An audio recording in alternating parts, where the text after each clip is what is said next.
안녕하십니까. 우리 지역의 특별한 사람과의 만남, 파워 인터뷰의 박종아입니다. 우리는 지금 어떤 시대에 살고 있을까요? 4차 산업혁명의 시대, 뉴 노멀의 시대, 인공지능의 시대, 메타버스의 시대, 이렇게 다양한 이름을 가진 시대에 살고 있는데요. 오늘 파워 인터뷰에서는 이 시대에 꼭 맞는 분을 모시고 인터뷰를 나눠보고자 합니다. 서울디지털재단의 강효식 이사장과 함께 인터뷰 진행해 보도록 하겠습니다. 글로벌 스마트시티 서울의 도시 경쟁력을 강화하고 있는 곳이 있습니다. 바로 서울디지털재단인데요. 서울디지털재단은 빅데이터와 인공지능을 활용해서 과학행정을 구현하고 서울 시민의 디지털 역량 강화를 위해 다양한 프로그램을 지원하고 있고 디지털 혁신 기업의 성장을 지원하는 등 글로벌 스마트시티 서울의 경쟁력을 높이기 위해 오늘도 한 발 앞으로 나아가고 있습니다.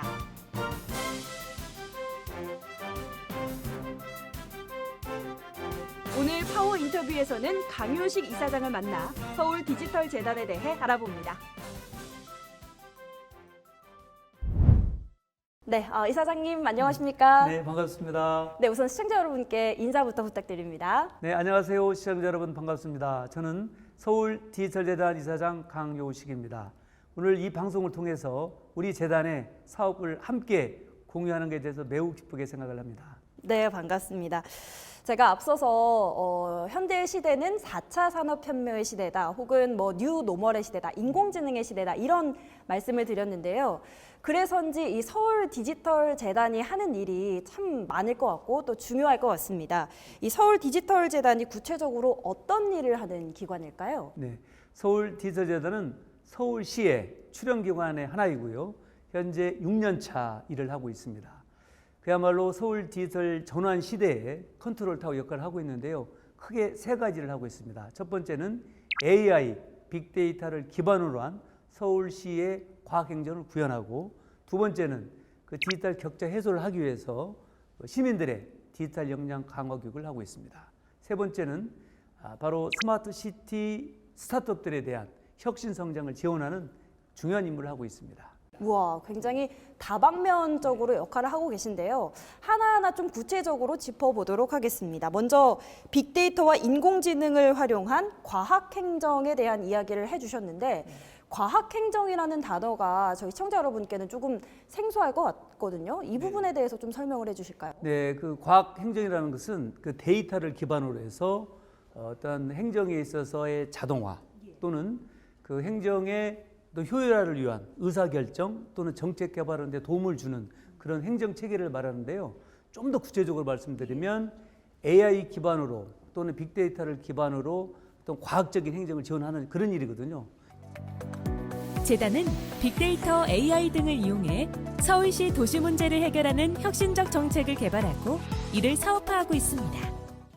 예를 들어서 하수 관로의 결함 탐지 AI 시스템, 또는 이제 중대재해처벌법을 대비하기 위해서 중소규모 공사장에 AI로 어떤 위험 탐지를 하는 그러한 시스템을 개발하고, 또한 이제 항공기로 사진을 찍어서 도시 건물에 대한 어떤 변화 탐지하는 그러한 알고리즘을 개발하는 일을 이제 저희가 하고 있습니다. 예, 그렇군요. 그러니까 한마디로 말해서 행정적인 측면에서 어떤 데이터를 통해서 조금 더 정확하고 또 실용적으로 일할 수 있도록 도움을 준다, 이렇게 말씀을 할 수 있을 것 같습니다. 그리고 조금 덧붙여서 이제 빅데이터를 기반으로 한 것은 예를 들어서 CCTV를 설치하거나 또는 와이파이를 설치하거나 또는 이제 열섬화 내용을 분석을 해서 어디에다가 공원을 정할 것인가, 이렇게 비교적 정확한 데이터를 근거로 해서 서울시에서 의사결정을 하는 그런 일을 하고 있습니다. 굉장히 좋네요.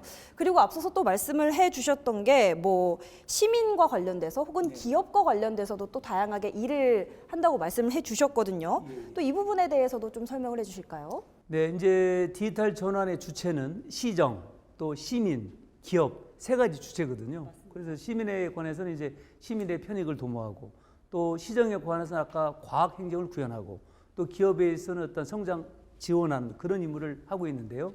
지금 아까 첫 번째는 이제 AI 빅데이터 관련 말씀드렸고, 이제 두 번째는 지금 그 디지털 격차가 굉장히 문제가 되고 있습니다. 이제 디지털 전환도 중요하지만 디지털 격차, 그러니까 신종 양극화가 지금 생긴 겁니다. 그래서 이런 양극화를 줄이기 위해서 저희 재단에서는 이제 디지털 교육을 통해서 그런 갭을 줄이고 있습니다. 재단은 어린이부터 어르신까지 모든 세대의 디지털 능력 향상을 위해 노력하고 있습니다.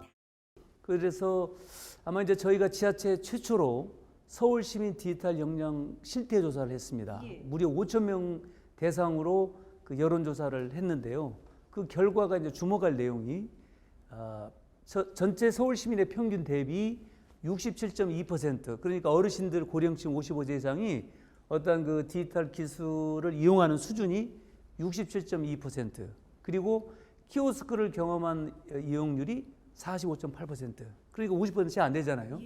그런 갭을 줄이기 위해서 저희 재단에서는 그 격차 해소를 위한 교육들을 하고 있습니다. 말씀하시는 걸 듣다 보니까 요즘에 좀 생각나는 뉴스 중에 어르신들이 햄버거 가게 그 주문을 하러 갔다가 키오스크를 다룰 줄 몰라서 그대로 나오시는 그런 안타까운 뉴스를 많이 봤는데 정말 시민에게 많은 도움이 될 것 같습니다. 그렇습니다. 그래서 이제 어르신들이 이제 그 친화적으로 어떤 디바이스에 친화적으로 접근할 수 있도록 그런 모델을 연구하고, 예를 들어서 뭐 글씨를 크게 한다든지 또 광고를 좀 줄인다든지 그런 경로를 줄여서 어르신이 쉽게 접근할 수 있는 그런 연구들을 저희가 하고 있습니다. 예, 시민들에게 큰 도움이 될 것 같고요.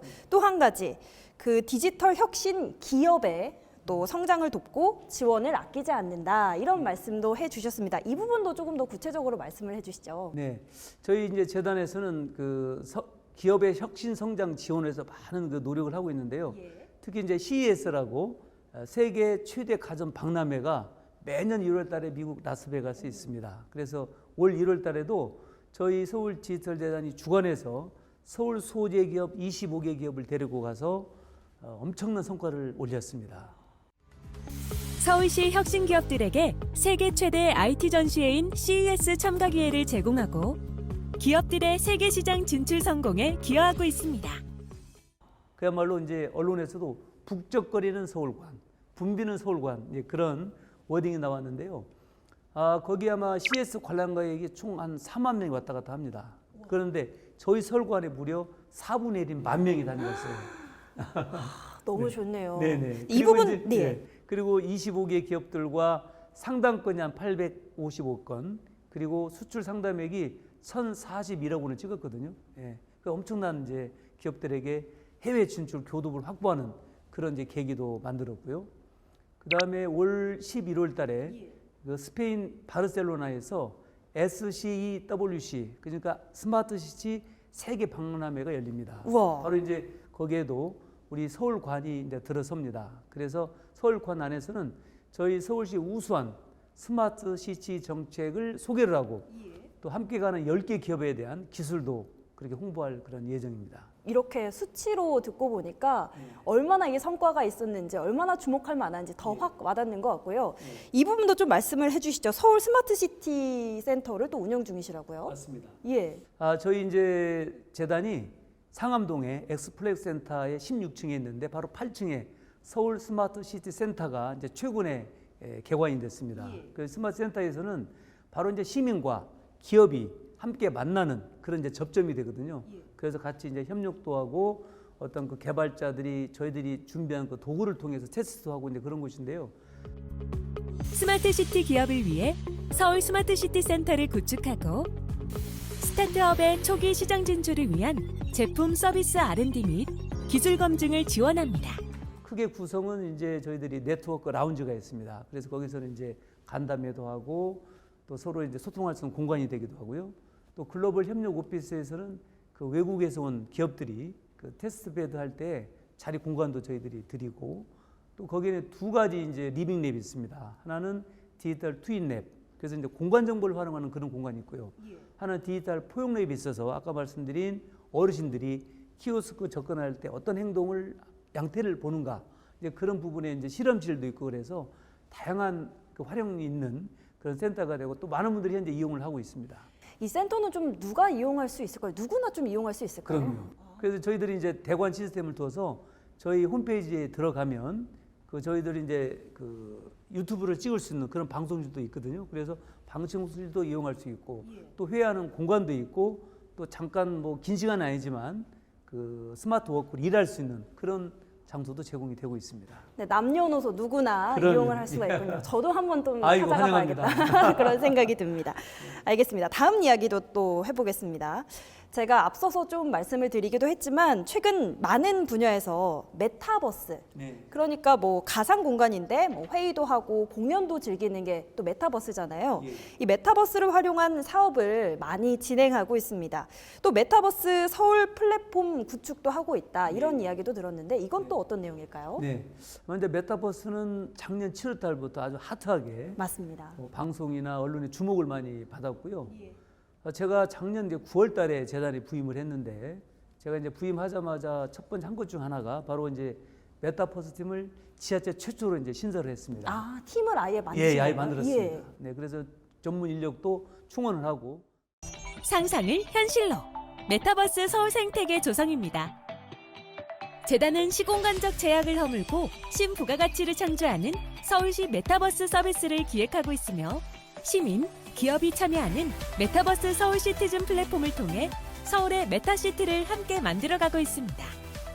또한 가이드라인 수립을 통해 건전한 메타버스 문화를 선도하고 있습니다. 그래서 여기에 첫 번째로 실행했던 사업이 바로 그 보신각 재종 타종 행사 페스티벌을 했습니다. 연말에 그 이제 보신각에서 이렇게 타종 행사를 하는데 이번에 이제 코로나기 때문에 못 했잖아요. 그래서 메타버스 상에서 그야말로 아바타들이 모여서 같이 타종 경험을 하고 체험하는 그런 걸 했는데 성과가 무려 16,000명이 이제 참여를 했습니다. 그 이벤트에 한 일주일 동안 했는데 16,000명이 참여를 해서 큰 성과를 이루었고요. 서울시에서는 이제 작년도 10월 달에 서울 메타버스 기본 계획을 또 마찬가지 지자체 최초로 또 이제 발표를 했고 거기에 따라서 지금 현재 그 메타버스 서울 플랫폼을 구축을 하고 있습니다. 그리고 서울 시민들께는 바로 이제 올 11월 달에 바로 이제 메타버스 서비스를 직접 체험할 수 있는 그런 시간을 갖게 되는 거죠. 네, 최근 이 코로나 시대고 또 다시 유행을 하고 있다 보니까 아무래도 좀 대면의 부담을 느끼시는 맞습니다. 분들이 많은데 앞으로도 이 메타버스 안에서 또 다양한 활동들 즐길 수 있을 것 같습니다. 네, 한 가지 좀 덧붙인다면 예. 저도 이제 메타버스 플랫폼을 이제 구축하면서 또 우리 재단에서는 메타버스 윤리 가이드를 만들고 있습니다. 윤리 가이드요. 예. 메타버스 상에서 벌어질 수 있는 여러 가지 뭐 성범죄도 있을 수 있고 하기 때문에 개발자 또는 이용자가 지켜야 될 여러 윤리를 가이드를 제정을 해서 거기 안에서 이제 이용할 수 있는 그런 서비스 체계를 현재 구축하고 있습니다. 윤리 가이드까지. 네. 예, 너무 좋네요. 많은 분들이 더 마음 놓고 이용을 할 수 있을 그럼요. 것 같습니다. 예. 네, 재단과 관련해서 한 가지만 더 질문을 드려보겠습니다. 최근 재단이 영국과 뭐 스마트 도시 실증, 글로벌 협력 오피스 구축 등을 위한 협력 관계를 또 구축을 했다고 하는데요. 정말 예. 글로벌로 뻗어 나가는 것 같습니다. 이 부분도 네네. 설명을 해주시죠. 네, 저희 아마 서울시의 우수한 그 스마트 시티 사례 벤치마킹 하러 많은 분들이 오시는데요. 지난 5월 달에는 영국의 카터펄트 그리고 북아일랜드의 투자청 이런 분들이 오셔서 저희들 그 아까 말씀드린 스마트 센터를 다 둘러보고 저희들 정책을 다 이제 시청하고 듣고 그렇게 가셨고요. 그 뒤에도 주한 에콰도르 대사관 직원들 또 페루 시의 시의원과 시청 관계자들 그다음에 유엔 기구 중에 시티넷이라는 그런 기관이 있습니다. 그 시티넷의 사무총장도 직접 다녀가셔서 우리 서울시의 이런 우수한 정책 활동을 보고 깜짝 놀라기도 하고 많이 배우겠다고 하는 이제 그런 것도 있었고요. 저희가 이제 7월 초에 바로 이제 캐나다를 방문해서 CKC 즉 한국 캐나다 과학기술자 그 행사가 있었어요. 그래서 거기에서 저희가 이제 탄소 중립에 관한 특히 이제 데이터를 모델로 한 그 탄소 중립을 어떻게 할 것인가 하는 그런 연구 발표도 했었고 또 몬트리올 시에 있는 그 메드텍이라는 그 재단과 함께 그 MOU를 맺었습니다. 어떤 MOU냐면 테스트베드 우리의 좋은 우수한 기술을 몬트리올에서 실제 테스트하고 또 몬트리올에 있는 또 스타트업들이 우리 한국에 와서 교차로 실증하는 그러한 MOU를 맺기도 했습니다. 이사장님 말씀을 듣고 보니까 이 서울 디지털 재단이 정말 국내외를 아울러서 다양한 역할을 하고 있고 예. 다양한 성과를 내는 것 같습니다. 앞으로도 서울 디지털 재단의 그 미래가 또 기대가 됩니다. 디지털 대전환의 혁신을 도모하는 전문성을 갖춘 인재상으로 디지털 전문성과 리더십을 갖추기 위해 노력하고 글로벌 스마트 시티 서울의 경쟁력을 세계에 알리고 서울의 더 나은 미래 모습을 위해 오늘도 노력하고 있는 서울디지털재단 강효식 이사장의 이야기 계속 함께 하시죠. 네, 좋습니다. 이제 그 서울디지털재단에 대한 이야기에 넘어서 이사장님에 관련한 인터뷰를 계속해서 진행을 해보도록 하겠습니다. 우리 이사장님께서는 그 누구보다도 디지털 역량을 갖춘 전문성 또 리더십을 갖추기 위해서 정말 많은 노력을 하셨다고 알고 예. 있습니다. 어떤 노력들을 좀 하셨을까요? 네, 아마 이제 시대를 정의하는 말 많이 있잖아요. 아까 우리 아나운서님께서 말씀하셨는데 뭐 노멀 시대, 예. AI, 빅데이터, 뭐 요즘은 쭉 이제 NFT 시대까지 왔습니다. 맞습니다. 네, 그런 이제 시대 정의가 있는데 10년 전에는 이제 소셜 미디어 시대라고 많이 했습니다. 소셜 미디어 시대. 그래서 제가 10년 전에 소셜 리더십이라는 책을 제가 출간을 했어요. 뭐이 책이 물론 그 한국 간행물윤리원에서 이다르 책으로 선정이 됐습니다만은 그래서 그때 이 책에서 얘기했던 것은 바로 디지털 시대가 올 것이다. 준비하라. 이런 미디어 시대를 그때 주장했는데 미리 예언을 하신 거네요. 네. 예. 그래서 저도 이제 마찬가지로 거기에 맞게 뭐 트위터, 페이스북 그런 SNS 또 유튜브까지 다양하게 활용을 했습니다. 그래서 그런 것들이 중요했고 마찬가지로 시대 흐름에 따라서 같이 따라가는 것. 만약에 따라가지 않으면 외딴섬에 남아있잖아요. 외톨이로. 그렇기 때문에 아마 이제 시청자 여러분께서 다소 뭐 메타버스가 어려워도 물론 타면 됩니다. 타서 빨리 이해하고 활용하면 또 좋은 거기에서 얻는 그 뭡니까 그 디지털의 그 혜택을 많이 누릴 수 있거든요. 예. 앞서도 말씀을 해주셨지만 또 메타버스 팀을 신설을 또 하셨다고 하셨잖아요. 따라가는 게 아니라 선두를 하신 것 같아요, 이사장님께서.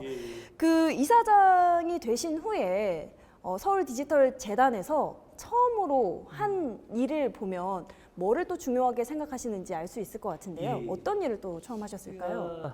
작년 이제 9월달에 취임을 했는데 공교롭게도 1년 7개월 동안 저 기관장이 이제 공백이 생겼습니다. 그래서 아무래도 기관장이 없다 보니까 여러 가지 의사결정을 못 하잖아요. 그래서 밀렸던 일이 되게 많았어요. 직원들의 승진 문제, 또 직원들의 채용 문제. 그래서 저는 이제 그런 부분을 약 한 50일 동안 그야말로 강력한 드라이브를 걸어서 비전의 이제 당의 우리 재단의 비전 체계도를 새로 이렇게 만들었죠. 그래서 비전, 미션, 전략, 목표 이런 걸 다 수립을 해서 직원들과 함께 혼연일치가 돼서 그런 방향으로 끌어갔고 여기 있는 이제 제가 보이는 이 로고 타입 있지 않습니까? 이 로고 타입은 이제 영문자 D자 안에 이제 S자가 있거든요. 그래서 서울을 디지털화한다. 하는데 그런 의미를 갖는 이 로고 타입도 새로 만들고 그래서 그야말로 우리 재단이 앞으로 가야 할 그런 정체성을 제시를 하고 비전을 제시하고 함께 가자 그런 다짐을 해서 이제 갔는데요. 아까 말씀드린 대로 감사팀도 만들고 신설했고 또 메타버스 신설했고 이런 새로운 이제 넥스트 디지털을 리딩하는 스마트 서울의 컨트롤 타워로 가는 그런 비전을 함께 지금 잘 진행하고 있습니다. 예, 새로운 비전을 수립하셨고 거기에 걸맞게 뭐 팀 체계도 재편을 하셨습니다.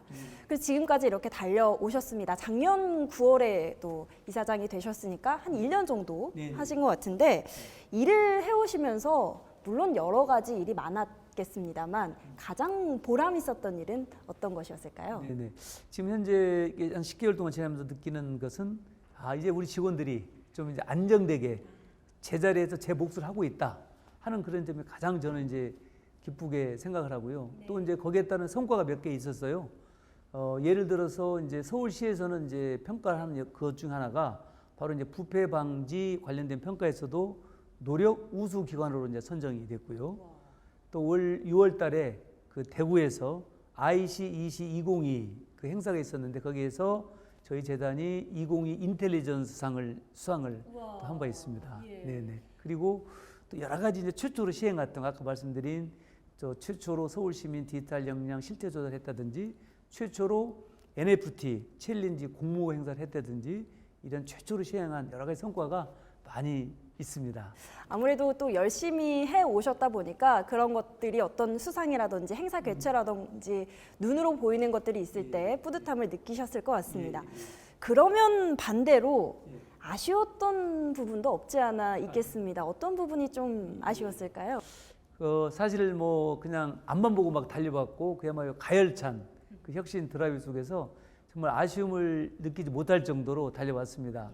굳이 이제 아쉬움이 있다면은 저희들이 사실은 디지털 전환 과정에서 해야 될 일이 너무 많아요. 왜냐하면 민간 기술이 하루가 다르게 발전하잖아요. 그렇지만 여기 이제 공적 영역에서도 그런 부분을 같이 이제 따라가야 되기 때문에 할 일이 좀 많고, 그래서 저희들이 이제 뭐 인력도 좀 더 늘려야 되겠고 예산도 좀 확보해야 되겠고, 이제 그런 점을 제가 앞으로 이제 남은 기간 동안에도 많이 노력을 하려고 합니다. 네, 이렇게 보람됐던 부분은 더 발전시키고 아쉬웠던 부분은 보완을 해서 앞으로도 서울 디지털 재단이 좋은 방향으로 잘 가기를 바라겠는데요. 서울 디지털 재단 이사장으로서 또 개인으로서 가지고 계신 앞으로의 비전은 어떤 것이 있을까요? 네네. 저는 아무래도 기원장이기 때문에 저희 이제 재단의 이제 그 비전 목표를 향해서 좀 뛰고 있는데요. 우리 서울시가 그야말로 아주 그 박스권에서 항상 부동의 디지털 경쟁력 있는 스마트 도시를 우뚝 서기를 항상 이제 바라는 마음에서요. 저는 이제 트리플 정책이라고 할 수 있는데, 하나는 이제 디지털 대전환, 아주 크게 획기적으로 좀 변해야 되겠다 하는 점하고, 두 번째는 이제 디지털 격차 해소를 좀 더 촘촘히 하고, 세 번째는 디지털 혁신 선도를 하는 그 세 가지 그 트리플 정책을 좀 더 좀 공고하게 할 그런 예정이고, 또 이를 통해서 서울시가 더욱더 세계로부터 주목받는 그런 도시가 되기를 저는 바라고 있습니다. 네. 이사장님과 인터뷰를 오늘 나눠보니까요. 이 서울 디지털 재단이 서울에 그리고 대한민국에 어떤 역할을 하고 있는지 알 수 있었고, 무엇보다 이사장님이 어떤 열정을 갖고 있고 어떤 욕심을 갖고 계신지도 확인을 해볼 수가 있었는데요. 끝으로 이 시간을 통해 마지막으로 하고 싶은 말씀, 저희 시청자분들, 시민분들께 하고 싶은 말씀이 계시다면 한 말씀 해주시죠. 네네.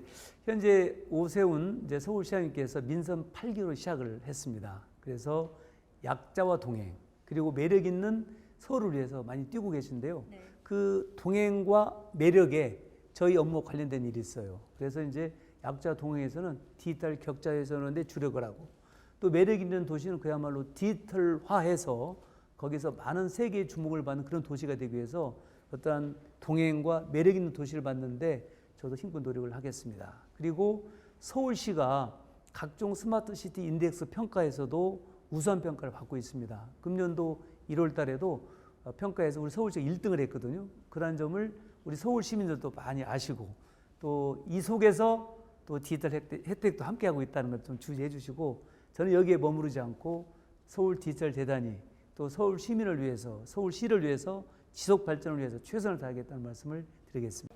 네, 알겠습니다. 이사장님 말씀은 여기까지 듣도록 하겠습니다.